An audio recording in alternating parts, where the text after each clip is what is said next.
as I've been doing in the past months, I want to give you a little bit of a quick update on the track project. And I want to go a little bit further and kind of explain what all's entailed in the project, because I'm not sure everybody understands that it's more than just the track.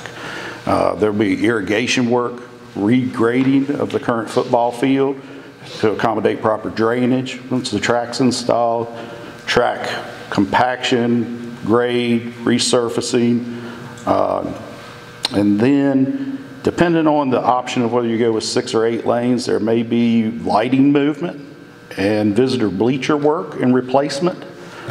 Some of those are alternate things that we can choose to do or choose not to do based on our needs moving forward.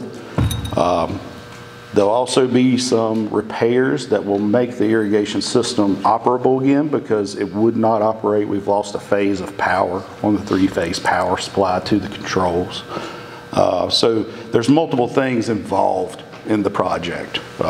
Shot put, discus, all of your high jump, long jump, triple jump pits, all those things are involved in this. So it's much more than just a track project. So with that being said, we've had a pre-bid meeting. There was a couple of companies represented at that meeting.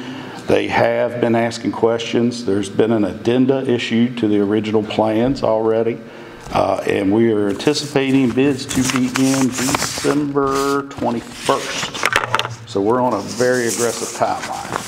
So these bids there's going to be bids on a 6-lane and bids on an 8-lane, is that correct? Yes, sir. And there'll also be bid numbers for whether we choose to put visitor seating back in or not. Because if we choose not to use AHS for football in the future, most track events and most soccer events, they don't really utilize the visitor bleachers. So we may choose to put them, and this was under the advisement of my discussions with the athletic director and track coach.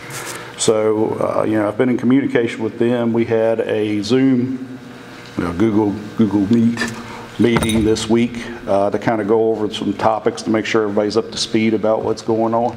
But that's kind of where we're at the moment. The intention in the bid documents is that we would receive the bids the 21st, and we would award as quickly as we could right after the first of the year if we choose to do so. So that's where we're at right now.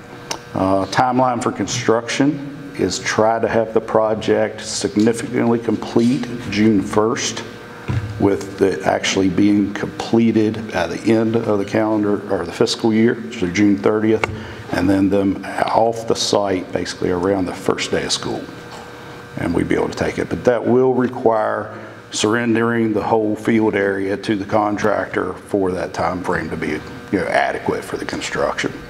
So just a little bit more information than I've been sharing, more than what's just going on. If anyone has any further questions, I'd be happy to elaborate, or you can always ask questions through email or through Ms. Halterman. I'll be happy to give you an update. If anybody would like to see plans, I have those, hard copies.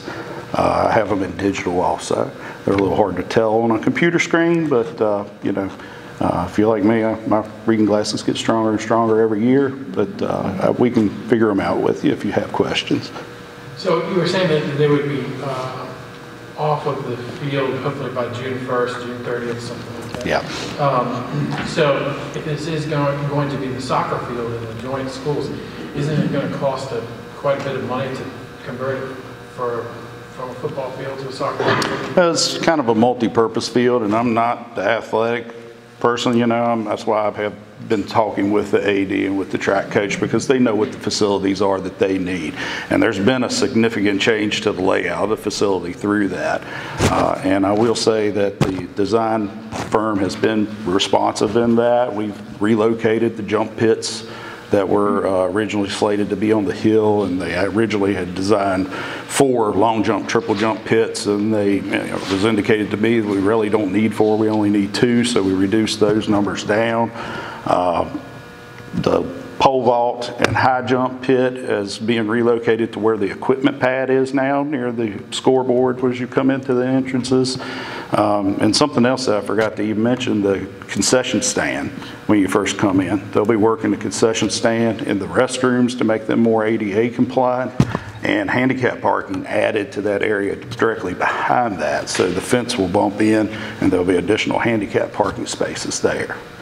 So like I said, it's a much more in-depth project than just the track. Great. Does this project require performance and payment bond? Yes, it is a bond. It's all that's in the specs for the bid documents. Yeah, because I'm sure it's probably going to exceed our thresholds for bond. Okay. Any other questions for Mr. Tyree?